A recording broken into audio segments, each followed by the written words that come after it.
It's so good to be here with you.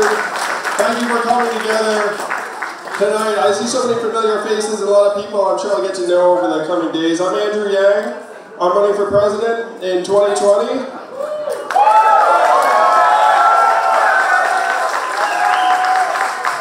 And the campaign just keeps on growing and growing. We just reported yesterday our 130,000th donor, which means that I have qualified for not just the debates this past Thursday and on July 30th, but we are now poised to qualify for the debates in September and October as well, which right now there are only 9 candidates who can say that. So thank you guys for making that possible.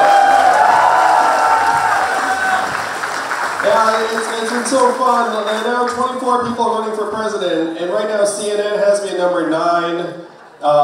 Rolling Stone has me at, I believe it's number 8. The betting markets have me at number 3. And people know those folks in Vegas are very, very smart. You know, they like the math. They worked out the odds and they decided that Andrew Yang has a better chance of being president than anyone except for Joe Biden and Donald Trump. It goes Donald Trump, Joe Biden, Andrew Yang, and like the Vegas website. I grew up like many of you. My parents met as immigrants in graduate school at Berkeley. Anyone here go to Berkeley? Always know, yeah, it's always something, that's what I'm talking about. He's going to get a Berkeley t-shirt on, so you know it's true. And he's not a plant. So my parents met in Berkeley. My brother was born in San Francisco. I was born in Schenectady, New York. Schenectady in the house.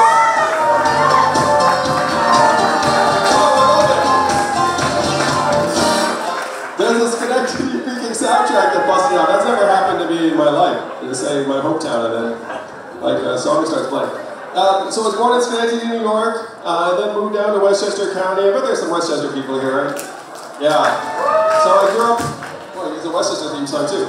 And then I went to high school in New Hampshire, went to Bradford College, went to law school in New York. So it was all very normal, you would say. And certainly there was nothing at that point. It was like, oh, Andrew's going to run for president someday. Like that was not a conversation we had at the kitchen table or anything. But I left the law, I started a business, and then that business did well and grew to become successful and was bought by a big company in 2009. And then at that point I started an organization called Venture for America to try and help American businesses and entrepreneurs around the country. And people ask me at that point, it's like, where are you from? I think being from Schenectady had something to do with this, because I always felt like there was like this arc that Schenectady and upstate New York had experienced. I felt like so much of the rest of the country had experienced. Because if you know Schenectady at all, my dad worked for GE up there, and GE was one of the defining employers in the region, and then they cut back on their employment, and then the community, you know, ended up struggling a little bit afterwards. And so I thought, well, it's happening around the country, and I saw so many people heading to Wall Street and Silicon Valley in particular, and I said, well, we need to send people other places where they can build businesses. So I donated some of my own money to start this org. I started asking other people to help, and then that organization grew and grew to the point where we helped create several thousand jobs in Detroit, Cleveland, St. Louis, Baltimore, Birmingham, New Orleans, and I went, and I'll speak to you on this community, like I went there, like I think I was like one of the first Asian people all these people had seen, you know, it's like I show up in like Birmingham, Alabama, it's not there was like this, and there was always like this sense when I got there of like curiosity. Like people always sometimes ask, it's like how do people react to you when you go to places that, you know, it's like are somewhat unusual, and there's always like interest. It's like a what are you doing here sort of like question mark. And then when they realize I was there to help, then they become very, very open and receptive. And then Donald Trump became our president in 2016, And I have a feeling some of you in this room probably voted for Donald Trump. Which is not a big deal. I mean, like a lot of Americans voted for Donald Trump. And Asian Americans in particular tend to vote on taxes as like a very big issue. And so the thought is like, hey, if you lower my taxes, everything else is okay. Let's just go that direction. So there are probably many people here in this room that voted for Donald Trump. But when Donald Trump won in 2016, how did you all react?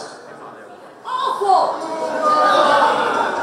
Some people reacted that like this is a terrible outcome. And I saw it as like a giant red flag for the country. I thought, wow, like if Americans have gotten to a point where they're willing to take a bet on the narcissist reality TV star, and that wasn't like a few Americans, like tens of millions of Americans said, like, let's head in that direction. I thought this is like a huge red flag. I have to start digging into what I'm doing. Because here I spent 6.5 years trying to create thousands of jobs around the country and realized that my efforts were going to be very, very small in the scheme of things. And so I started thinking, okay, like how can I actually solve the problems that got Donald Trump elected? And then I realized that we were in the midst, I'm going to be able to work in technology, like my parents and like I have and the rest of it. So if you work in technology, you know that technology is accelerating to a point where it's going to displace many American workers. And most of Americans do not understand this, though they're waking up to it now. Where now a majority of Americans, if you ask them, hey, is technology going to get rid of a lot of jobs? They say yes. But then if you ask them, is it going to get rid of your job? What do they say? No. And that's just human nature. It's like, it's going to be a problem for other people, but not for me. It's like is the way the data shows. But unfortunately, they're right about the first one and they're wrong about the second. Like, it's going to get rid of a lot of jobs, including many of theirs. And so, who's been scapegoated for these economic changes over the last number of years? Immigrants! Immigrants, that's right. And it's certainly not immigrants. It's a changing economy and advancing technology. So I thought, well, how do we explain to America that it's not immigrants, it's technology, and then start implementing meaningful solutions like just putting money into people's hands so they can help rebuild their communities and take a path forward. And then I said, well, how do I get this done in the 5 to 10 years we have before the self-driving taxis and trucks come, before 30% of malls close and stores close, before AI takes over the call center jobs. And I said, well, there's no realistic way to do that except to run for president and win. And so I had that conversation with my wife in 2017. You can imagine how that conversation went. Like, hey baby, you know, like, it looks like I'm gonna leave my job again and run for president this time. She's being like a tremendous partner. Like she was very open to it and supportive. But now I have to say, like, that this campaign has become such like a family affair, in part because, so my kids are only 6 and 3, they're very small, so they don't really understand what dad's even doing, which is probably a good thing. But, but my wife has been taking it on the chin, because if you can imagine having a 6 and 3-year-old and your husband's on the road, you know, 5 or 6 days a week. And so my parents and like my brother-in-law and everyone else were like rallying around my wife and kids while I'm on the road. But that's why I'm running. I'm running to try and make it so that my kids grow up in a country like I grew up in, that I'm so excited that, you know, we're excited about. And for our community, I have to say it's been so much fun, because as the first Asian American man to run for president as a Democrat in our country's history, I feel like I can play a role in advancing the fact that we are just as American as anyone else, and that we can lead at the highest levels of this country, that we have just as much to offer as any other American.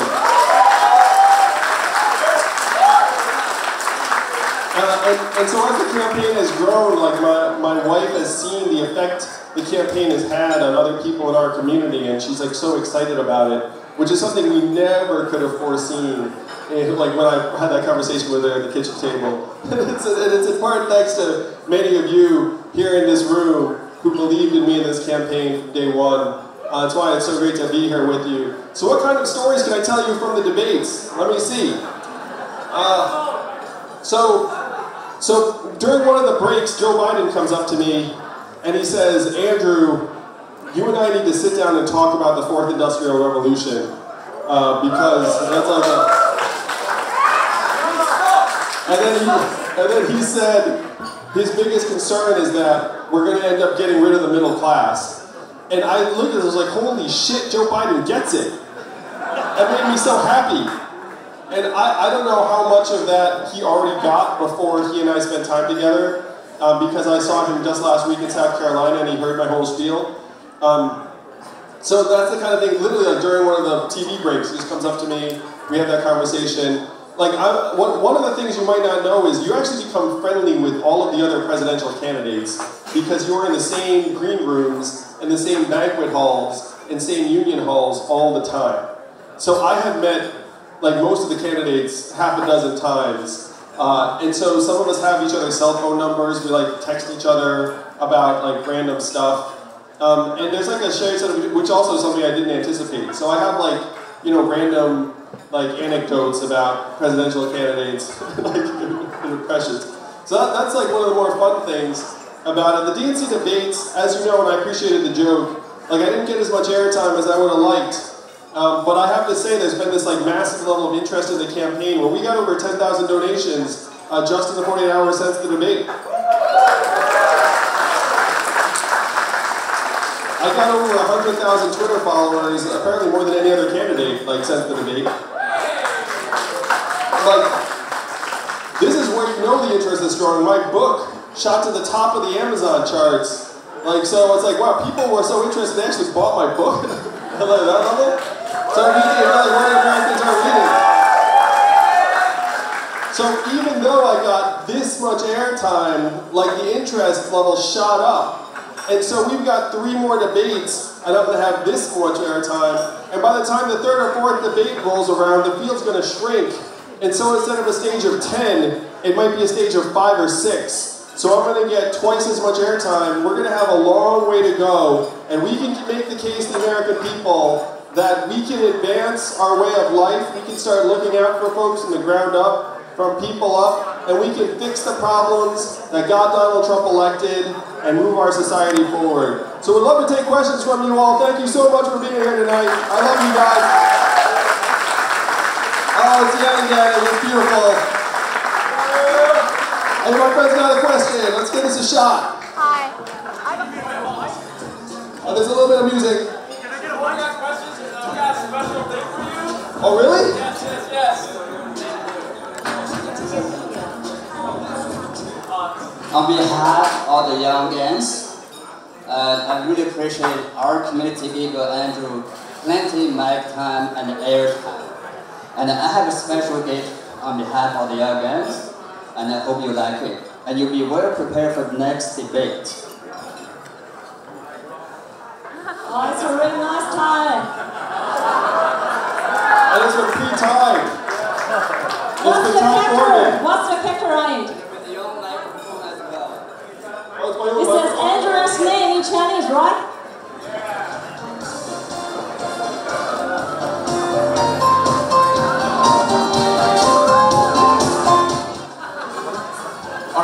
If you guys want, I can tell you the tie story too, if you want. So I have nothing against ties. You know, like I wore them a lot, both as a lawyer and my prep school actually had a jacket and tie dress code. So I wore a tie a lot as a teenager. So my team was trying to figure out, it's like, hey, how should you dress for the debates? And so the thought process was this. When I had an entrance song that was somewhat unusual, it actually drove like a ton of press. How many of you saw that? Like, we had this press thing, and like Vanity Fair and all these music publications picked up the entrance song. And we were like, wow, if you do anything different from the other politicians, it actually drives a news cycle. So then they thought, if you don't wear a tie, the journalists will probably talk a lot about it because they just love stuff to talk about, and that would like give them something to sink their teeth into. And you have 3 more debates, so if you want, you can not wear a tie for the first one, and then wear a tie for the second one, and then like do whatever, like, and then it would actually end up just driving all this press. And then the other thing was that, as a non-politician, like if I wore a tie, I would look much more similar to everyone else on the stage. But then if I didn't have a tie on, I would immediately stand out as different from the others. And so we said, let's not wear a tie and see how it goes. And it ended up driving a whole news cycle where they would just like talk about it, and it was very like it was very polarizing. Some people loved it, some people didn't like it. But we're in a position in a campaign where that's actually a very positive place to be, as long as you're like driving the conversation. So that was it. I may wear a tie to the next one. It may be this tie. It probably won't be this tie because this is actually just taped on. So that was the thought process behind it. It was just to help drive a conversation and also like an era of like difference from the other people on the stage.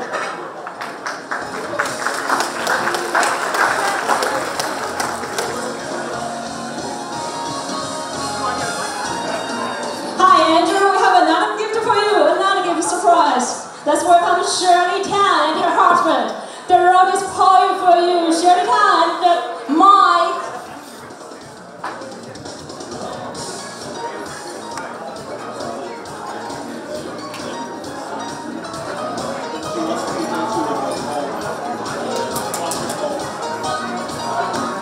各位来宾，你们都知道下雨代表什么吗？下雨代表有贵人来，我们的贵人就是 Andrew Yang。Do you remember the downpour of rain at the rally in Washington Square Park? We were there at the rally. We were here again amid this downpour again. Ladies and gentlemen, do you want to know why all this rain is an indicator that our next president will be Andrew Yang? Because our next president, Andrew Yang, is going to rain money on us. That's right, $1,000 a month, each, to you and all of us. God bless everyone tonight.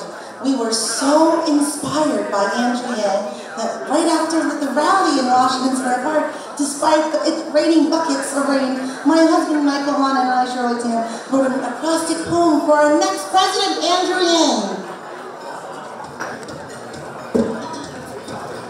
A, America's president in 2020.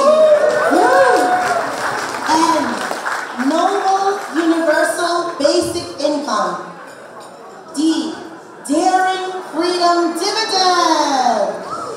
R, radical $1,000 each citizen each month. E, enthusiastic enlightened economics. W, win the White House. Y, Yang is the answer to what we need. A, awesome, amazing, all-star. N, New York to California, win all 50 states. G, go vote for Andrew Yang. For the people, by the people, pay the people. Andrew Yang 2020. Thank you very much, thank you. Next, let's invite the councilman, Great Peter Gu, to offer us a speech. 下面我们有请市议员顾亚明先生给我们进行致辞。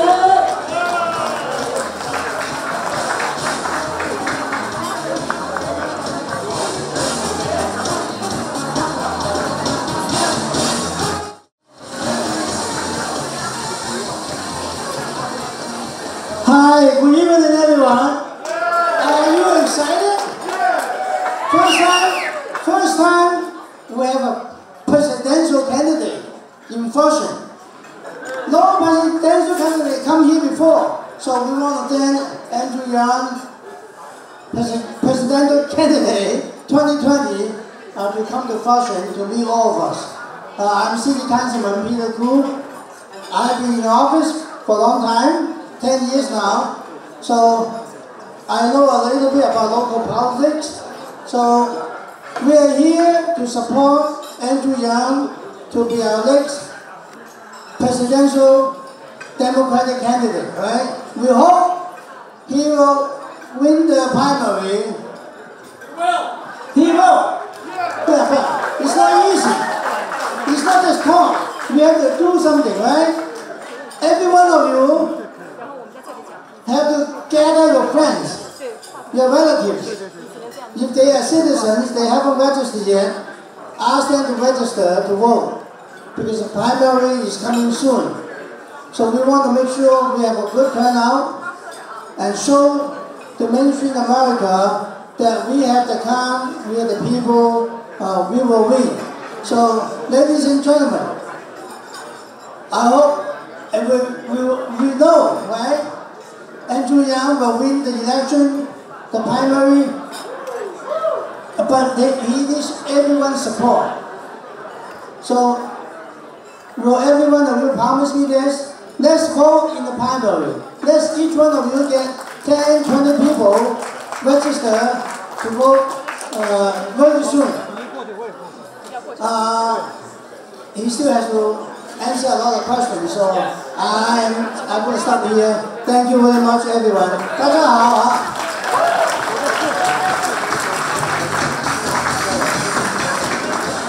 Excuse me, folks. Andrew would be happy to take just a few questions. There's a mic. Thank you very much. Floating around, so raise your hand. Make sure it's high, and we have time for 4 to 6 questions. Over here with phone. Hey Andrew, I'm a teacher in the Bronx for a charter school, and I've noticed that one of the biggest issues that we have is ADHD among teenagers and small kids. In my opinion, this is due to our lack of care for our newborns. Right? We only give 3 months to our mothers. Right? We give no paternity leave, no maternity leave, and then I work with kids from basically kindergarten all the way to grade 8, and I'm telling you, we spend so much money, right, trying to fix these kids when we didn't invest in them when it mattered, right? Which is basically when the mother, as soon as the mother gets pregnant, she's supposed to get from the government parental classes, mental and financial counseling, and even nutrition counseling, right? If we invest in that first 3 years, we can avoid all these problems later that we try to patch up and it doesn't work, because I work in a school and I got kids that are 10, 11 years old and they can't stop fidgeting because something is wrong in the brain because they weren't shown the nurture early on, right? So I don't see anybody talking about that, but it'll fix so much of our problems if we invest in to make a program where we invest in the newborns so we avoid these issues in schools later on. Do you plan to do anything about that? First, let's give him a hand for being a school teacher.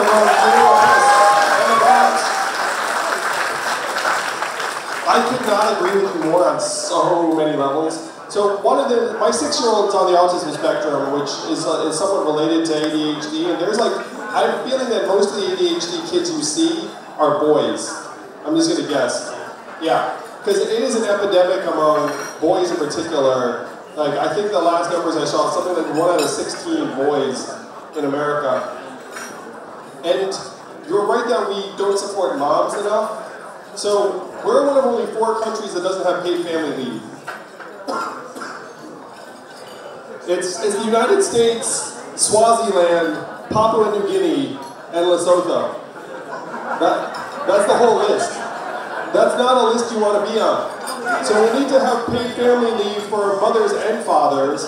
Then we need to put money into the hands of parents so that, because like you said, a lot of what happens to the kid happens early and happens outside of school. So that's number of words read to the kid, that's parental time early on. It's very hard to spend time with your kid if you're just scrambling to make ends meet. So we put money into place, we certainly have a program, and we strengthen the family environment so that by the time they show up to your school, they have a better chance. Now, ADHD, in my opinion, doesn't develop solely because of some of these early childhood things. Like, it's sort of with us. I think it's like environmental factors to a lot of things. So we also have to make it so that we put more money into schools, because the problem right now is that a lot of those schools are under-resourced. And like my son, for example, like we're very, very lucky, but there are many, many families that are not as lucky. So I agree with you from day one. Paid family leave, money into the home, let the parents spend more time with the kids, and then try and strengthen the family environment and the schools for ADHD kids.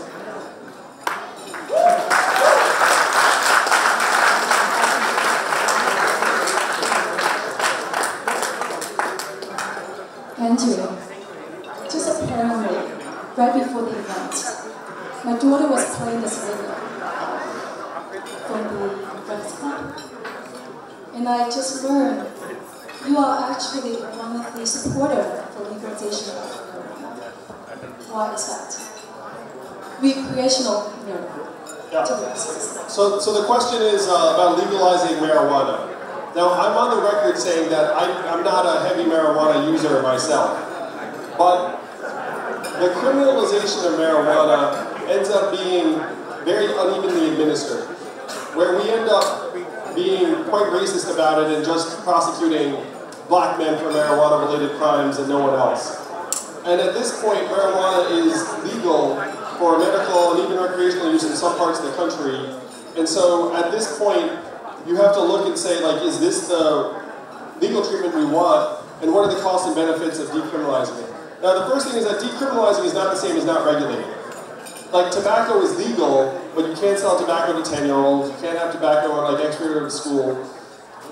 So you can regulate it, but criminalizing it, we end up administering the laws in a very unjust way. And the other thing is that marijuana for pain-related and medical use is much less lethal than, for example, opiates that are killing 8 Americans an hour. And there are economic benefits to bringing marijuana in from the shadows and removing it from the controlled substance list. So for these reasons, the cost-benefit, like I saw and said, it makes more sense to decriminalize and still regulate marijuana than to decriminalize it and remove it from the federal controlled substance list. And this is someone who doesn't really use it, but, you know.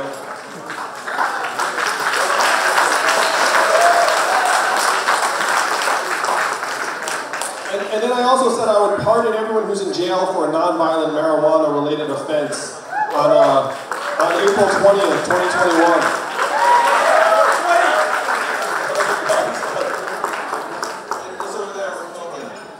What's all in? Sure. And we have a two-part question. So we're in Flushing, so a lot of Asian Americans, right? As you know, we internalize a hard-working culture. We work for what we get, right? Everybody worked hard to be where we are today.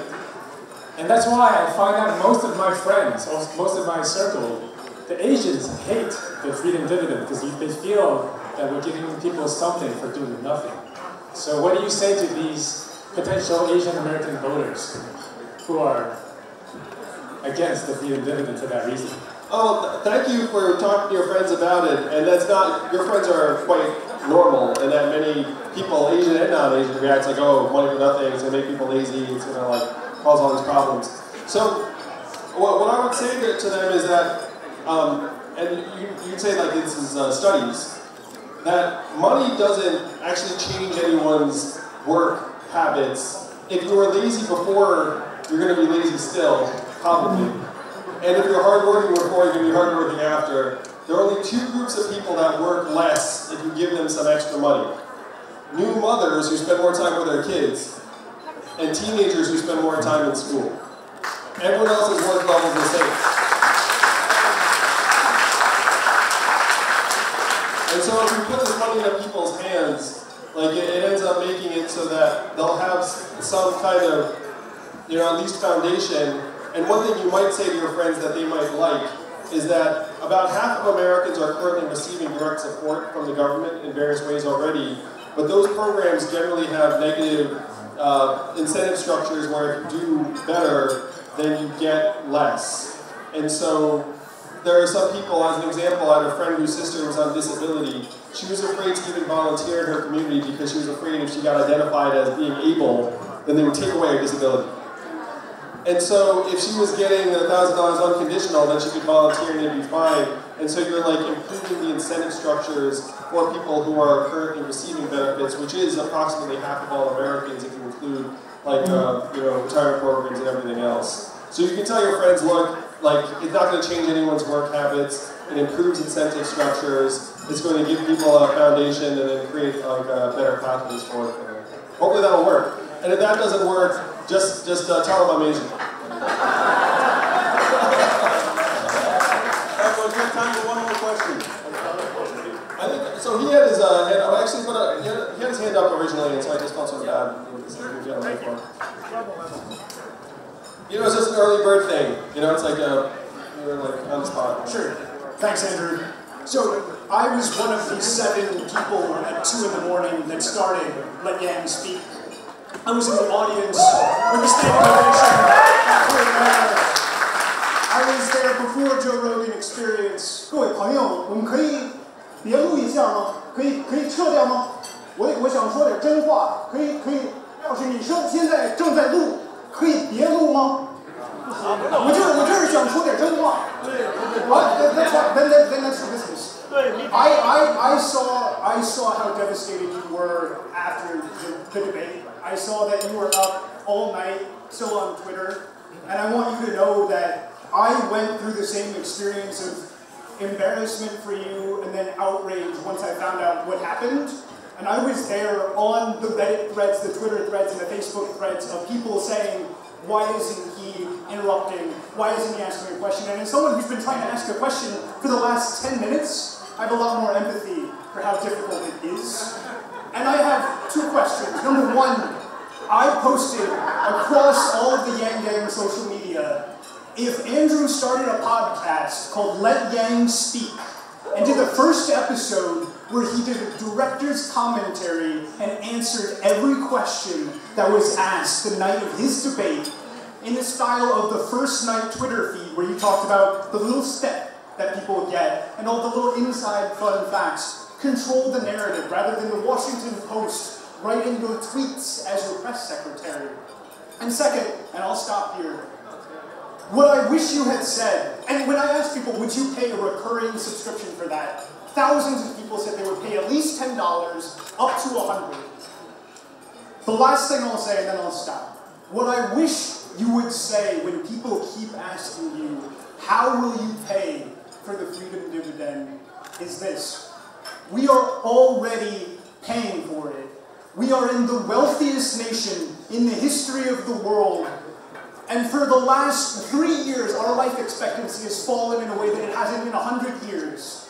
If your house was on fire, if your child didn't have food, would you ask how much it costs to make it right? Or would you just make it happen? We've had 40 years of career politicians promising that their programs will trickle down to us. Why not trust the American people and let that money trickle back up? Yeah, that was excellent. Did anyone record that?